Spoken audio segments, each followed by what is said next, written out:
When managing rental properties, flexibility can be a major advantage. A month-to-month lease can help in certain situations, but it also comes with its own downsides. Today, let's go over the pros and cons so you can make the best decision for your property. Hey everybody, it's Jonathan here with Keyrenter here in Austin, Texas. We help investment property owners just like you eliminate the stress and headache of owning a rental property. You want to make it a turnkey 5-star experience. So first, let's define our terms. What exactly is a month-to-month lease? Well, it's pretty simple. It just basically means that instead of committing for a full year, a full 12-month period, the lease renews every single month until you or the tenant decides to end it. This can be helpful in certain situations, but it's important to know the pros and the cons before using one, as there are some definite things to be mindful of here. So unlike a 12-month lease, it does provide flexibility, but it comes with a lot of uncertainty. And so first off here at the top, we're gonna go over a few of the pros, the benefits of a month-to-month lease structure. Number one, it offers more flexibility again for landlords and tenants. It's one of the biggest benefits of a month-to-month lease is that it gives you more control over your rental. If your personal situation changes, like maybe you decide to sell the home or you want to move back into it personally, you can do that without waiting for a long-term lease to expire. It's especially useful for landlords that want to keep their options, wide open. Certainly a good thing to think about. It's great for short-term rental needs or temporary housing or maybe uncertain future plans. It all comes into play here. Landlords can adjust strategies without waiting for a fixed term lease to end. So something to keep in mind there. Benefit number two would be that it's easier to adjust rent, right? So with a long-term lease, you are locked into that set rent price for, in most cases, a year or more. But with a month-to-month structure, you've got freedom to adjust that rent in response to market condition. If property values are rising in Austin, let's say, you can increase that rent sooner rather than waiting for a lease to conclude at the end. It allows for that more frequent rent adjustments based on market conditions. Item number three would be gives you the option to end the lease with a proper notice. So again, one of those benefits of month-to-month lease structure is that if you're dealing with a problematic tenant, you don't have to wait out a year-long contract. After providing that required notice that you need to provide in your lease, you can end it. You can terminate the lease and find a new tenant without having to do months and months of frustration.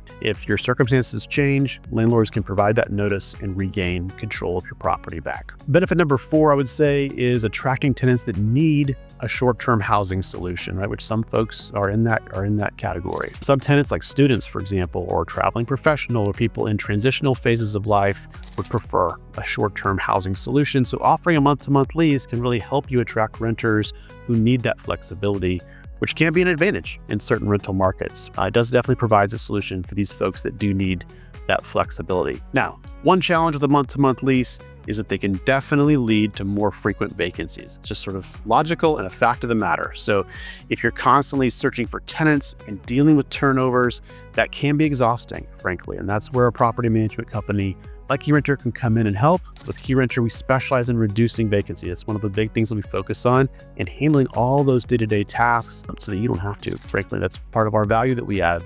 If that sounds like something you're interested in, we'd love to talk to you. Feel free to reach out. We'd love to help. Now, let's think of a few things, because there are several. Some cons of a month-to-month lease structure, some negative downsides you need to be thinking of when you're considering what term to offer. So number one, kind of obvious, but that needs to be said, it's less predictable income. There's income unpredictability that happens here, and since tenants can leave with a 30-day notice, you may find yourself scrambling to fill that vacancy quickly, especially if it's at a bad time of year. That's not great.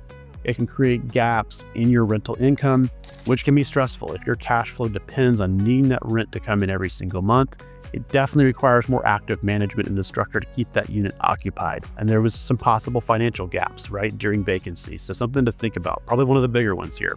Number two, downside would be higher turnover and more frequent tenant screening. With a month-to-month lease, you are more likely to experience a higher turnover with your tenants. So that means you need to spend more time marketing the home, screening, looking for new tenants, dealing with the logistics of move-ins, move-outs happening on a more frequent basis. Additionally, more turnover does mean more wear and tear on the property, which can lead to higher maintenance costs as well. And so short-term tenants typically mean more frequent vacancy and more leasing efforts, as well as increased marketing and tenant screening costs. Something to bear in mind as you think about it. Downside number 3 would be a potential for frequent rent negotiations. We see this happening quite commonly.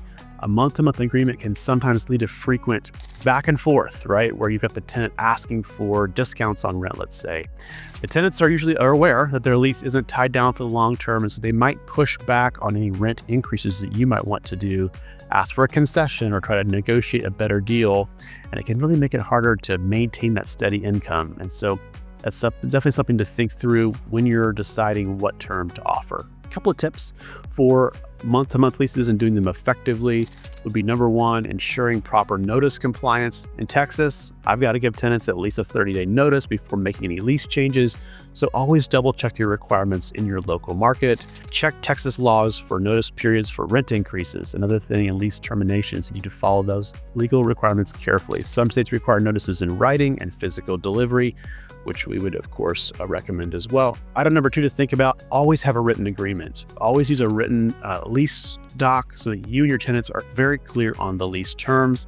Even if verbal agreements are allowed in your state, a written lease ensures clarity and legal protection for you and your tenant. Item number 3, screening tenants thoroughly. Since month-to-month tenants can leave really at any moment, making sure to carefully screen each applicant will minimize issues there. Again, higher turnover means more frequent tenant changes, and that screening work helps to ensure some reliability. So the conclusion here, is a month-to-month lease right for you? Should you offer one to your tenants? It really depends on your situation. If you value flexibility, you can handle a little more turnover, then it could be a good option for you. But if you prefer stability and guaranteed rental income, a long-term lease is probably a better fit. So think about your goals as a landlord and the rental demand in Austin before making that decision. With that said, that's it for today, guys. Hope this helped you get a better understanding of the pros and cons of a month-to-month lease. Let me know in the comments. Love to hear from you. Do you prefer month-to-month, or do you like long-term lease structures? And please don't forget to like this video and subscribe to our channel. Check out our other content on managing rental properties in the Austin, Texas area. See you on the next one.